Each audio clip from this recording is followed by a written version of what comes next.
You guys, what is up? It's Jeff here, Stock Swinger, hopping on. Quick little due diligence pieces on GME and AMC. What a day again over here, our old Ortex numbers. Every day we're breaking records, right? Well, yet again today, we broke another record. This is as of earlier today. Short interest at 23.25. Utilization, yes, 100% utilized. 100. Nowhere to go from there, guys. Shares on loan, 152.04, yet another record. These are both records here for what, the sixth day in a row? Is that right? I think it's probably pretty close to that.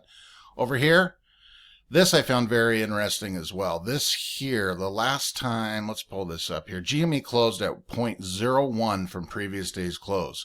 This has happened only two other days in the past. January 12th with a delta of 0.01 and February 23rd with the exact same closing price as open. The next day after each, their price doubled. You're likely seeing the settled price of an entrance into margin call. So holy moly. Yeah, that would be outstanding news for us retail folks, wouldn't it?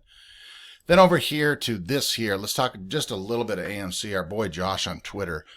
Take a look at this here. Okay, so taking a look at some stocks that plunged yesterday, and one stood out to me. Syndex Pharmaceuticals, which took one of the biggest dives of negative 30%, a little over 30% yesterday. Shares outstanding against price action, that's about a $200 million sell-off. Volume is normally about 600K. It was at 8 million. There was no reason for a sell-off, seeing that they just had a great news from phase one of one of the drugs in their pipeline. If anything, the positive news would have caused an increase, right? Normally, you would think. So the next question is, who has enough shares for a huge sell-off? I wonder. Well, that led me to figure out who their biggest shareholders were. Well, yep, you guessed it, Citadel. Who doesn't actually own many stocks, but owns this one? Where it gets weird is no single shareholder holds enough to cause a 30% dive, so it meant a few people sold off. So who could have matched Citadel to make up for the bulk of the sells? First, their Avidity Partners in Management, who ironically is ran by former Citadel partners. As if that wasn't enough, there had to be more sellers. As I dug more, I found Point72, who helped Citadel bail out of Melvin Capital, Two Sigma, market maker and likely bag holder, and Goldman Sachs just sold bonds trying to raise money, all large holders of the stock that tanked. So, yeah, as if that wasn't weird enough, Citadel, and also, I already read that part of it. So I'll post that link in there if you guys want to check him out. Definitely follow old Joshua James over here on Twitter. Posts a lot of cool stuff. He's super AMC, so that's awesome there.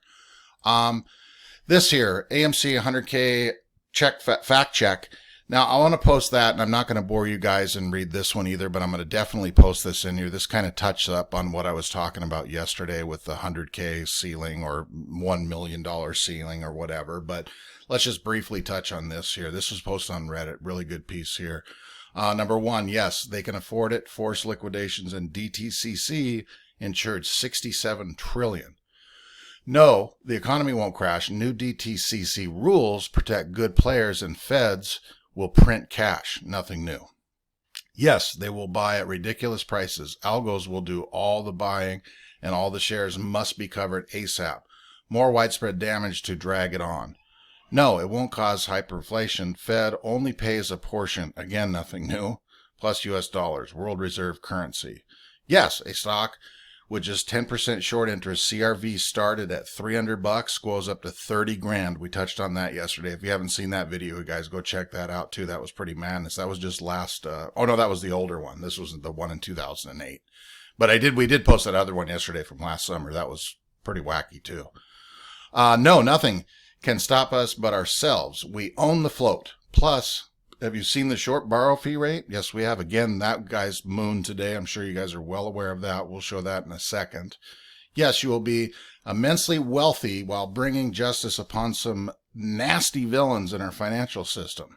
That's another piece of due diligence over there, that House of Cards I'm going to post for you guys if you have not read it. I'm sure most of you have. It's 1,000% must read. I'll post that link. I don't want to go through it because a lot of people have touched on it. I don't want to do another video that everybody's already doing it. Just to have you guys watch something you've already watched, it just makes no sense to me to do that, right? So that'll touch on that too. No 1K is not enough to make baby apes with sub 100 shares newly minted millionaires. Transfer of wealth, boys and girls. No apes left behind. Yes, you can hodl some until we get there. No, you don't want to regret selling early. So that's a crazy piece of due diligence here. You guys, if you have not seen this, we have a part 2 coming out of this. This was posted earlier today. This is all over the entire planet here as far as everybody touching on. I think Trey did a video on it too. So just in case you guys have been living under a rock, I'm going to post the link to this in here. 1000% take the time to read this. It's just mind-numbing, mind-blowing. This stuff goes back to the late 1990s on just the scam of all of this. So definitely read that, you guys. House of Cards Part 1. I will post the link, okay? This one here too. This is kind of I'm not going to read through this either, you guys. I'm just going to post it for you. But this is another great read. It kind of goes in tune with what we talked about yesterday with that short squeeze that happened last summer. That stock went from 200 up to 25 grand. So definitely read that one too. So I'll post both of those links. This one here too, I don't think I put this in a video last week it was, but this is from CNA Finance. They've been touching on the short squeeze with AMC. I'm going to post this in there too. I don't want to bore you guys and read through this entire thing, okay? I'm trying not to do that in all these videos. When I do these videos, I just want to gather some DD that not a lot of people are talking about, not a lot of, it's not out there a lot. I hope I'm bringing that to the table. I'm trying to. I just don't want to make videos that everybody's already done and just for the sport of it. It's not who I am. It just seems worthless to me, right? So you guys definitely check those out. Follow your boy Josh over there on Twitter. This guy's badass. He's posted a lot of good stuff, okay? So that's it, you guys. I just wanted to touch on a couple short things here. Let's touch on the iBorrow desk on the way out. GME, 550,000 left. AM Sizzle. You guys, I know you've seen the interest. Look at that. 200,000, stayed about 200 grand, but look at this, 26.67. Oh, we dropped a whole whopping 0.6 there, right? 26.1. So those are monstrous numbers. So we don't need to touch on all that stuff. I'm sure you guys know all that, but I wanted to get those things out of there. And it really got me thinking the last 48 hours on how high this thing got. When, if we squeeze, more likely when. And I think we're getting close, boys and girls. I really do. Again, you guys, thanks for all the subscribes, likes, everything, all the kind words. I got a ton of interaction. I'm 3 subscribers away from 1,000, which in under 3 weeks is mind-blowing to me. Again, been a lot of fun. All I ask, if you like the videos, if you could like them for me and subscribe if you'd like to. We're going to do more on AMC, GME until this thing explodes. So that's it, you guys. Have a good night. Get some rest again. Stay hydrated. Have a cocktail or two. Do some push-ups, calisthenics, jumping jacks. I'll talk to you tomorrow. Bye-bye.